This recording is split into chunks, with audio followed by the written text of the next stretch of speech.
युद्धविरामानंतर आज भारत-पाक डीजीएमओ मध्ये चर्चा। आज दुपारी 12 वाजता डीजीएमओ मध्ये चर्चा होणार।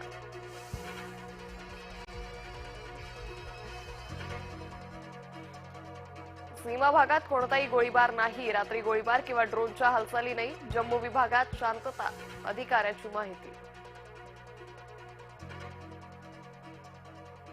पाकचे सुमारे 40 सैनिक मारले। लेफ्टनंट जनरल राजीव घई यांची माहिती।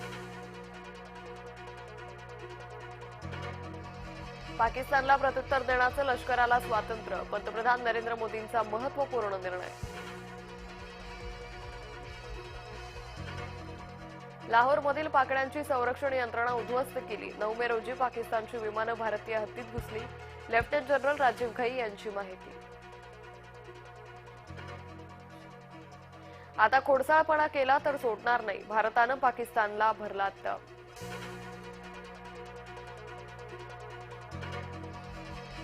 फडणवीस शरद पवार आज एकाच मंचावर। यशवंतराव चव्हाण प्रतिष्ठानच्या कार्यक्रमाला उपस्थित राहणार। सहकाराचं सक्षमीकरण विषयावर परिसंवादाचं आयोजन।